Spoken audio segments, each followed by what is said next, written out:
हमारे परिवार के सरप्रस्त, ग्वालियर के विकास के मसीहा, भारतवर्ष के अंदर जिस डिपार्टमेंट में आप जाते हो, भारतवर्ष उसी डिपार्टमेंट के चर्चे होते हैं। आप एविएशन मिनिस्टर थे, 16 माह के रिकॉर्ड समय में ग्वालियर के अंदर ऐसा भव्य एयरपोर्ट बनाया है। मेरा बेटा जब वहाँ से आया तो उसने बोला कि मैंने ऐसा एयरपोर्ट नहीं देखा। ऐसे भव्य एयरपोर्ट के साथ अब आप संचार मंत्री हैं, तो संचार के क्षेत्र में आपका जो बड़ा साहसिक निर्णय हुआ कि अब स्पेक्ट्रम की नीलामी नहीं होगी, निश्चित मानिए कि ग्वालियर भारत का प्रत्येक भारतीय इस निर्णय से गौरवान्वित हुआ है। ऐसे परिवार के मुखिया मेरे सरप्रस्त माननीय श्रीमंत ज्योतिरादित्य सिंधिया जी को सम्मान सहित आमंत्रित।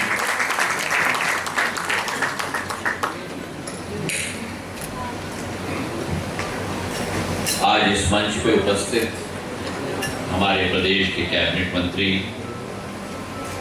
आदरणीय प्रद्युम्न सिंह तोमर जी,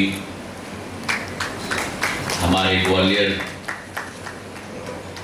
के जस्टिस साहब आदरणीय राकेश सक्सेना साहब, हमारी ग्वालियर की कलेक्टर रुचिका जी, हमारे ग्वालदास अग्रवाल साहब, प्रवीण अग्रवाल जी, सेठ श्री गोपाल दास की स्मृति सेवा संस्थान के समस्त हमारे सदस्यगण, आज इस कार्यक्रम में जिन विभूतियों को हमने सम्मानित किया है,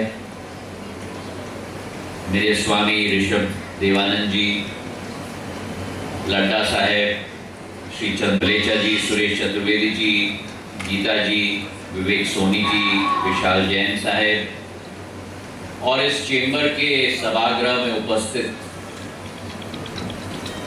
समस्त ग्वालियर के वासीगण नहीं, लेकिन मेरे परिवार के सदस्यगण जो थे।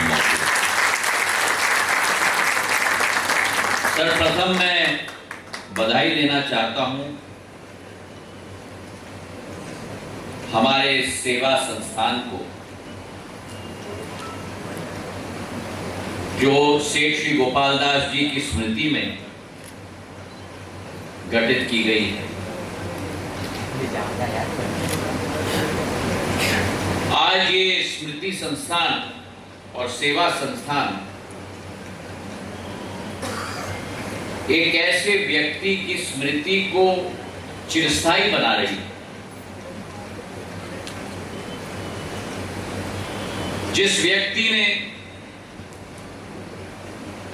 60-70 वर्ष पूर्व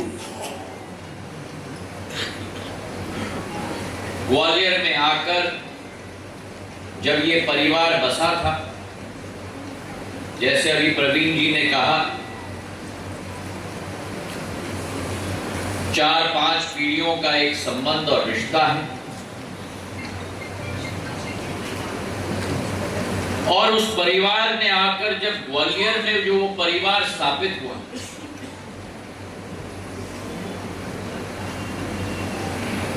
पीढ़ी भर पीढ़ी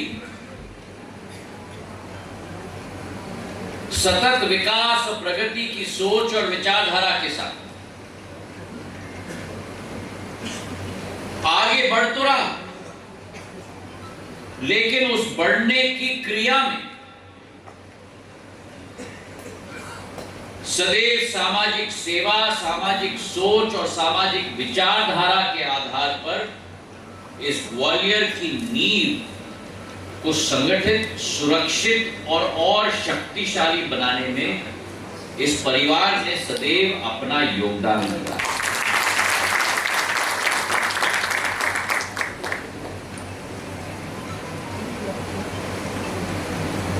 जिंदगी में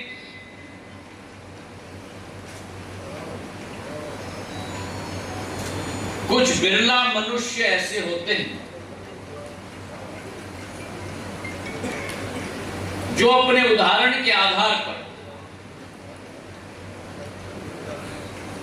कुछ अपने समाज में, कुछ अपने क्षेत्र में कुछ अपने राज्य में, कुछ अपने देश में और कुछ संपूर्ण विश्व में परिवर्तन लाने की क्षमता नहीं, लेकिन उस परिवर्तन को साकार करने की क्षमता रखते हैं। और उस श्रृंखला में हमारे देश ने भी विश्व को कई नवरत्न दी।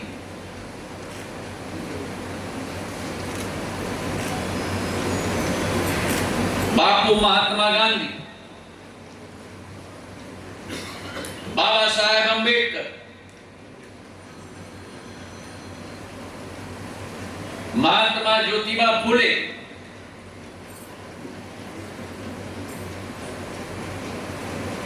जिनका संपूर्ण जीवन को अगर एक शब्द में हम लोग विवरण कर पाए तो उनका संपूर्ण जीवन संघर्ष का परिचय मानव जाति को देता है।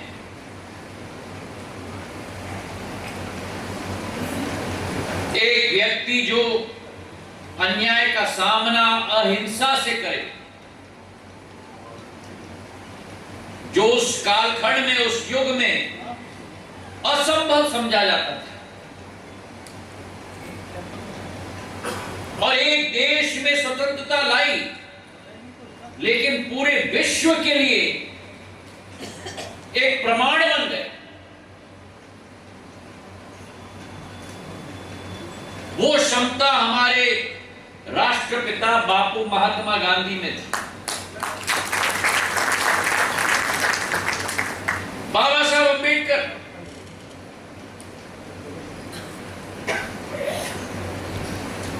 जिनकी सोच विचारधारा की क्षमता विश्व में अलौकिक थी, और मुझे इस बात का बड़ा गर्व है कि बड़ौदा का परिवार, जिनके साथ मेरा रिश्ता है, उन्होंने बाबा साहब अंबेडकर को केवल शिक्षा प्रदान नहीं की, लेकिन सयाजीराव महाराज और बाबा साहब अंबेडकर के बीच में एक पारिवारिक संबंध सदैव रहा था। महात्मा ज्योतिबा फुले, जिन्होंने उस कालखंड में सामाजिक समरसता, सामाजिक विचारधारा और बच्चियों के लिए उस जमाने में पूरे देश में जो पहला स्कूल बना था, वो पुणे में महात्मा ज्योतिबा फुले ने बनाया।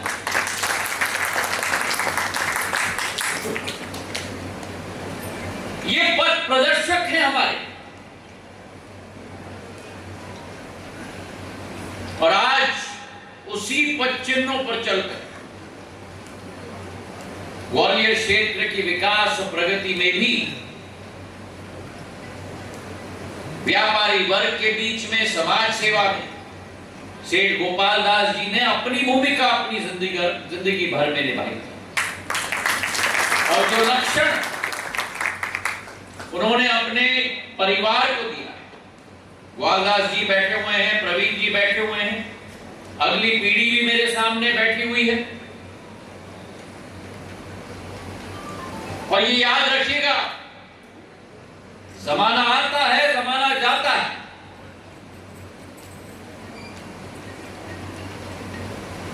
और आधुनिक जमाने में प्रतिस्पर्धा की दौड़ है। हर व्यक्ति एक व्यक्ति से दूसरे व्यक्ति आगे जाना चाहता है, लेकिन सबसे महत्वपूर्ण बात आज अगर जिंदगी में है तो वो आपके सिद्धांत, आपके मूल्य, आपके लक्षण हैं। और भारत इन मूल्य और सिद्धांतों और लक्षणों का एक भंडार भारत में इसकी सुरक्षा करना भी हमारी जिम्मेदारी है। जिन लोगों का मैंने उल्लेख किया, जिस परिवार के द्वारा ये स्मृति सेवा संस्थान स्थापित हुई, उनके मूल्य, सिद्धांत, लक्षण स्वदेव स्वतः के लिए नहीं, लेकिन लोगों के लिए थे। और आज उसी भाव के साथ हमें कार्य करना है। उसी विचारधारा के आधार पर हमें कार्य करना है। और हमारे शास्त्रों में भी लिखा गया है, श्री कृष्ण भगवान ने कहा था कि कर्म करो, फल की चिंता मत करो।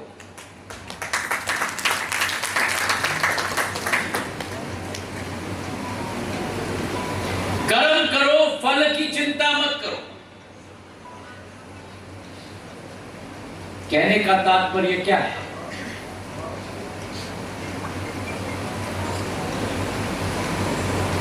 हमें अपना लक्ष्य निर्धारित करना है। हमारा लक्ष्य एक ही हो सकता है, या तो कर्म हो सकता है और या तो फल हो सकता है। आधुनिक काल में मानव जाति भूल चुका है कि लक्ष्य क्या होना चाहिए और माध्यम क्या होना चाहिए। लक्ष्य फल बन गया है, लक्ष्य कुर्सी बन गई है, लक्ष्य उपाधि बन गई है, लक्ष्य पैसा बन गया है, लक्ष्य स्थान बन गया है। जबकि लक्ष्य सेवा होनी चाहिए, लक्ष्य कर्म होना चाहिए। मैं आपको निवेदन करना चाहता हूं, अगर आपने सेवा की, जो भी आप जिंदगी में करोगे, एक व्यापारी है वो भी सेवा करता है, एक डॉक्टर है वो भी सेवा करता है, एक शिक्षक है वो भी सेवा करता है। जिंदगी के किसी भी मोड़ पे देख लो, लेकिन लक्ष्य हमारा सेवा और कर्म होना चाहिए। और अगर आप वो अपना लक्ष्य बनाओगे तो दो चीज के बारे में आपको चिंता करने की जरूरत नहीं। एक, फल के बारे में चिंता नहीं करनी, जो देगा छप्पड़ फाड़ कर ऊपर वाला देगा।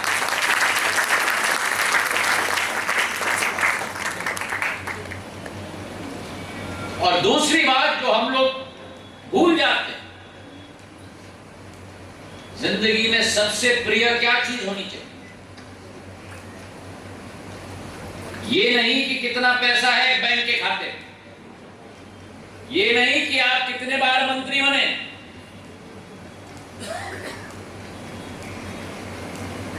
पर सबसे बड़ी चिंता होनी चाहिए कि जब रात को पूरे दिनचर्या के सेवा सेवा सेवा सेवा सेवा सेवा सेवा के बाद आप बिस्तर में लेट जाते हो, आपको रात को चैन की नींद आती है।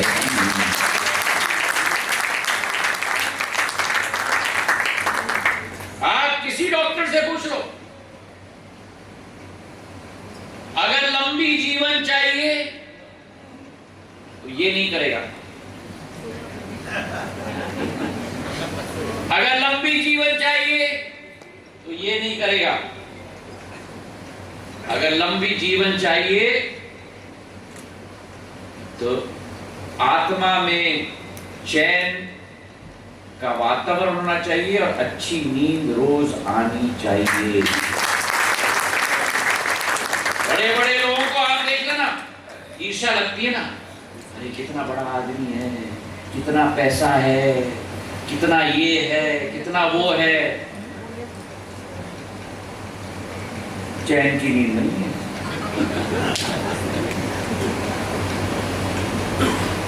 कर्म करो, फल की चिंता मत करो, सेवा करो, चैन की नींद रात को ग्रहण करो।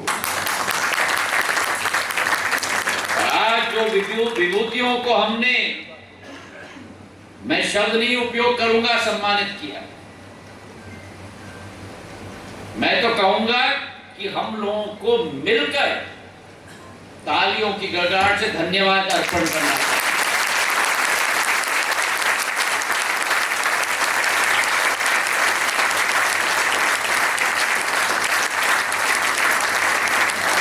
इन सारे विभूतियों ने अलग अलग क्षेत्र में हमें रास्ता दिखाया।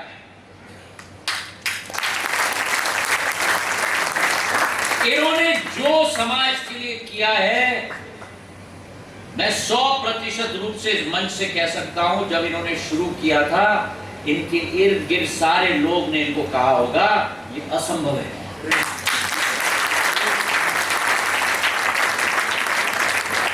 पर इनकी दूरदृष्टिकोण, इनकी आत्मबल, दृढ़ इच्छा शक्ति, नहीं, हम करके दिखाएंगे।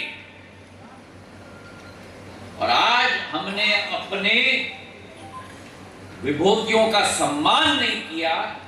आज मैं कहूंगा कि सभागृह में हमने अपने ग्वालियर के रत्नों को धन्यवाद अर्पित किया।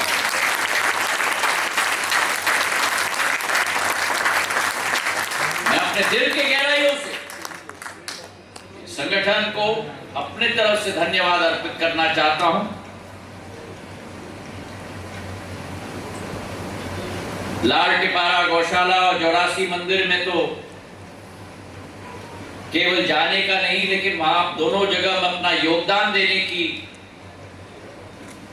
का एक सौभाग्य मुझे प्राप्त हुआ है। पर बाकी 5 जो हमारे विभूतियां हैं, उनके संस्थानों में भी मैं प्रवीण जी और ग्वालदास जी से निवेदन करूंगा, मेरे अगले प्रवास में मुझे जरूर लेके जाएं, ताकि इन रत्नों को उनके संस्थान और उनके घर में जाके ग्वालियर की मुखिया के रूप में मैं धन्यवाद अर्पित करता हूं। इन्हीं भावनाओं के साथ आपका बहुत बहुत धन्यवाद। जय हिंद, जय भारत।